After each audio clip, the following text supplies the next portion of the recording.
What's up, everybody? It's Zach from Premier Soccer Investing coming at you with another SlabStox FC YouTube podcast. Let's get into it.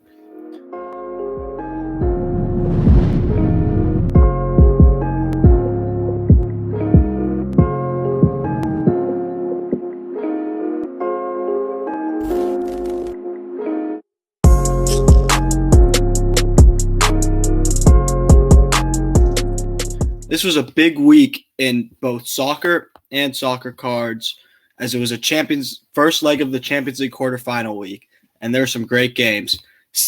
Man City controversially beat Borussia Dortmund on the back of a questionable refereeing decision disallowing a Jude Bellingham goal for Dortmund, so City has the advantage there, up 2-1 after the first leg. Real Madrid outclassed Liverpool 3-1. Mainly through Vinicius Jr. and exposing the mistakes of a player like Trent Alexander-Arnold on Liverpool. And then the game of the week, PSG versus Bayern Munich, was a back-and-forth affair, goals galore. Mbappe had a brace, and Neymar had two magnificent assists, and that was enough to carry PSG to a 3-2 win away in Munich, so they have a huge advantage going into the second leg over an injury-riddled Bayern that was missing both Lewandowski and Gnabry. And the Chelsea outclassed Porto, won 2-0 quite comfortably. Mason Mount had a very nice goal in that game and put in yet another man-of-the-match performance. Going back to Vinicius Jr., after he scored the brace against Liverpool, his card shot up, as you can see. And this trend has definitely continued because today Real Madrid played Barcelona in El Clasico with huge La Liga title race implications, and Vinicius was magnificent, confidently running at the Barca defense and terrorizing them in the first half, helped create both of Madrid's goals as they won 2-1 to really put a decisive step forward in their quest for the La Liga title. Now let's get into the mailbag for this week. What's the first $1 million soccer card going to be? Even with the news of the Holland 1-of-1 Super Refractor Auto being pulled, with the fact that the PSA 8 version of this Pele sold for $340,000 and there's only 5 PSA 9s, I think this, if it sells before that Holland, will be the first $1 million soccer card. So I'm going to stick with that answer. Can you run through the different Messi Mega Cracks rookies, Campione and Campio? Well, so here's the thing about the Messi rookies. There's the number 89, the number 62, and the number 35, and then the 71 BIS, which is the best one. But those are the other three. And this 35, 62, and 89 both have a Catalan version and a Spanish version. The Catalan version, they look the same, except the Catalan version says Campio on the PSA label and then Campio on the card. And you can see the autografo is a little different there too. And the Campione is Campione. That's a Spanish version.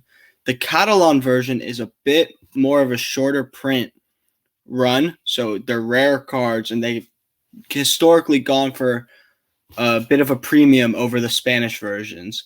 But in essence, they are very similar looking cards. It's just the level of scarcity on the Catalan version is higher.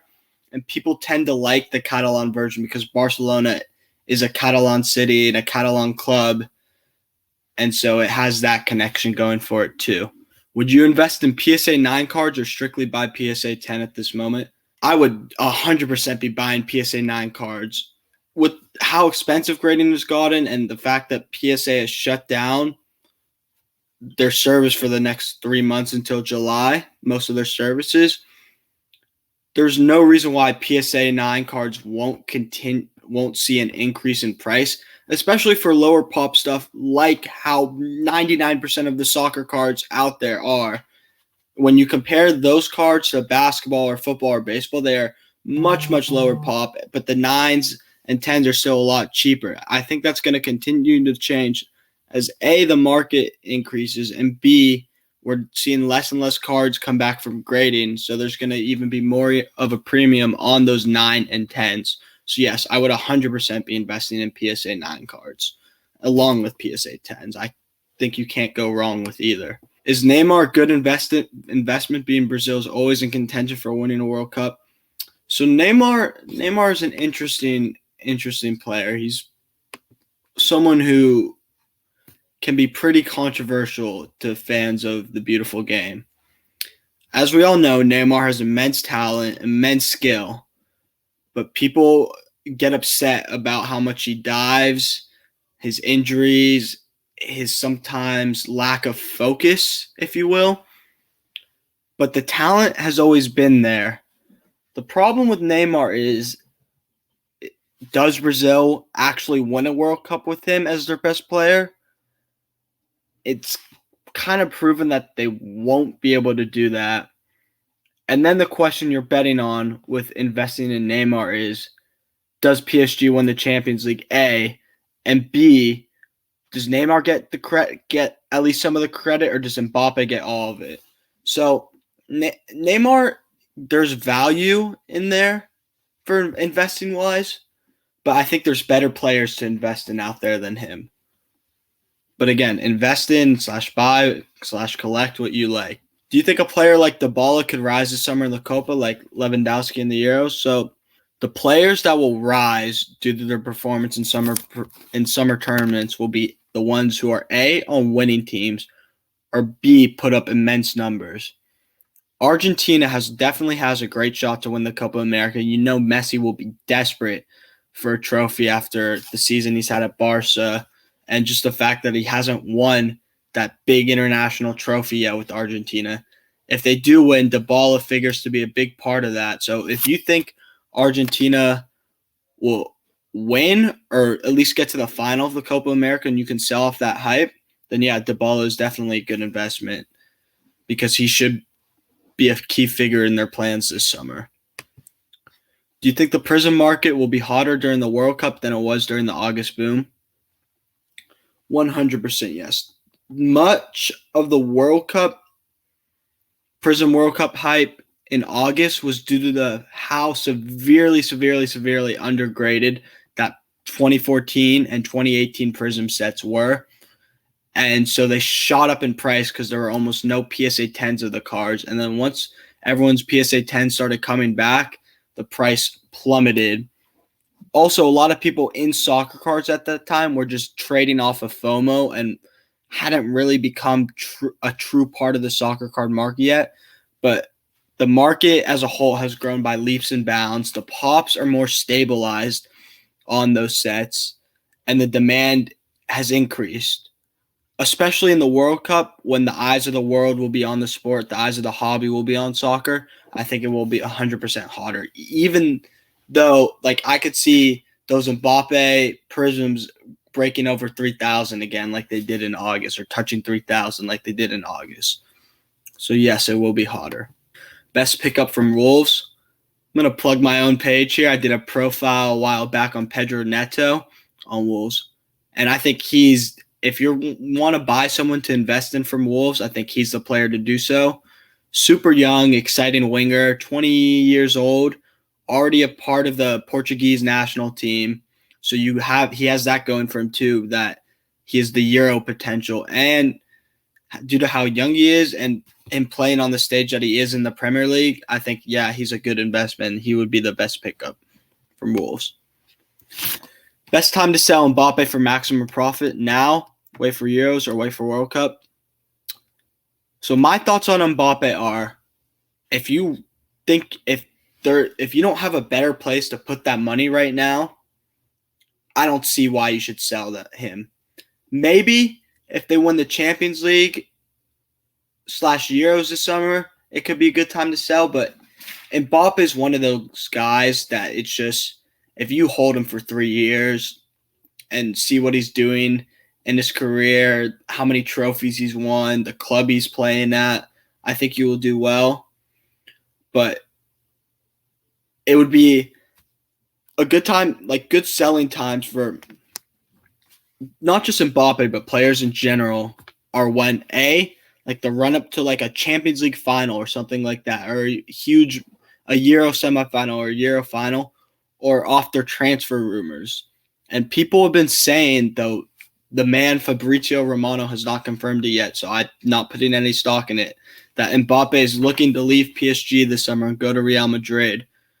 So selling off that hype, you would do well and make a lot of profit on. But I would hold Mbappe, but if you want to sell those or wait for the World Cup and just World Cup hype too will do it. But yeah, those are the times to sell Mbappe if you want to sell him. What is Mbappe's ceiling? Such as time to sell. So just more questions about Mbappe. Is it time to sell Mbappe? No. It looks like they're going to progress through to at least the Champions League semifinal. So you're going to get more hype there, more run up there. You have the Euros and a possible transfer this summer. So now wouldn't be the time to sell Mbappe. What is his ceiling? As a player, his ceiling is top 5, maybe even top 3 of all time. Probably top 5 of all time would be his peak. And if he does that, his card prices will be to the moon and beyond, truly. So that's his ceiling. Incredibly, incredibly, incredibly high heights.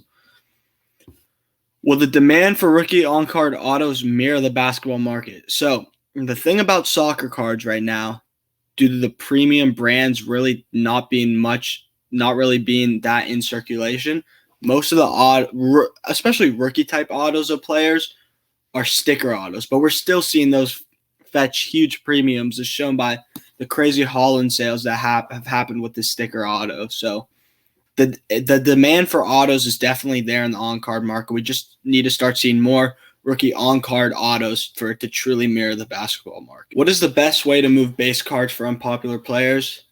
Just a good way to move base cards in general would be Instagram story sales or going on to selling on eBay, trying to sell at a show, or selling on a platform like a ComC that has a lot of soccer cards. You send it in, it's in their vault, and then you list your price and sell in there. So that's what I would say for that. Who are some MLS young studs that could make a move to Europe in the next 12 months? The 3 players I'm eyeing to do so are Caden Clark, attacking midfielder on New York Red Bulls, 18 years old, already one of the best players for that team, and already being looked at by a multitude of teams across Europe. Gianluca Busio, he was at, I want to say 15 years old, was one of the youngest players to start a match in MLS history, and the eyes of Europe have been on him since, but he hasn't been able to move till he turned 18 because of passport and visa issues. But now that he's 18, people think he's going to be moving to Europe sometime in the next year. And then a little bit more of a sleeper, Ricardo Pepi, only has just started to break out, but he looks to be the next great. He's a forward for FC Dallas. He looks to be the next great player to come out of that amazing FC Dallas academy. So those are the 3 players I'm eyeing to make the move across the pond over the next 12 months from the MLS. By the way, all these players are American. Favorite plays outside of Mbappe for the Euros? Harry Kane, I think, is a fantastic, fantastic buy right now. There's a very high chance he ends up leaving Tottenham this summer, which would kill me as a Tottenham fan, but it would definitely increase his card prices because he'd most likely be moving to either a City, a United, or a Madrid, and that would do wonders for his prices, as well as him being the captain of England for this summer's Euros. Kevin De Bruyne, Belgium's best player, and Belgium's one of the teams with the best shot to win the Euros. So I would say him, and even though his prices are already pretty expensive, people love watching De Bruyne play, and if Belgium goes on a run, his prices will jump for sure. Foden, even though he's gone up a lot, again, one of England's best players. I think they have a great shot to win the Euro. And then João Felix, whose prices have been kind of plateaued or even dipped a little bit due to his performances at Atletico. But I think that's not really a reflection of him as a player, but just a reflection of the system he plays in. And when he goes to Portugal this summer and has a lot more freedom to express himself and play creatively, I think we're going to start to see the talent that he showed and that made him a $130 million player. And if he does that, and if Portugal goes on a run, his prices will jump too. So those are my favorite plays outside of Mbappe for the Euros. Messi, Ronaldo rookie versus Holland and Mbappe rookie card prices. Any explanation? So, as Holland and Mbappe are up a lot, Messi and Ronaldo too, like his secondary rookies, have been down over the past month or so. The reason for that is both saw a big run-up in January and February, so I think it's a little bit of a market correction. But also the fact that it's just sports cards is such a hype-driven market, and the players with all the hype and intention right now are Holland and Mbappe, so they're the ones everyone's talking about, and they're the ones going for huge amounts of money. But in the long run, Messi is the GOAT. Ronaldo is arguably the GOAT too in many people's eyes. So yeah, the prices will work themselves out. What's the first Erling Holland card? Shout out to my man at Tickets and Slabs on IG. This is his card. This is really his first card. The tops now, Salzburg. Only 178 of these were printed. This was after his Champions League debut where he scored a hat trick. This is probably his first card. For vintage cards, are rookie cards still the best option, or a high grade other options okay?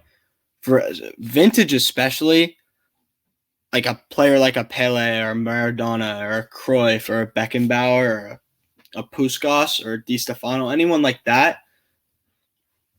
As you can see, 58, this is a Pele rookie card. A BVG 2, $2,600, or 1965, so a 7th-year card, but it's a PSA 7 and there are no 9s and 10s, went for a higher price. So yeah, people value the high grades of the legends because they're so hard to find. The rookies are a good buy, but definitely there's opportunity and they are amazing options, especially for collection purposes in high grades of like veteran cards for the rookie, for like the vintage legends. That's going to do it for this week's SlabStox FC show. Next week, we will be starting the Euro 2020 preview. It's going to be a multi-video series, a huge breakdown of the Euros, what to look for with cards and all of that. It's really going to be worth watching, I think, so you're going to want to tune into that. As always, any questions, anything you want to see on the channel, DM me at Premier Soccer Investing. Like, subscribe, and comment on this video. Thanks for watching, and peace.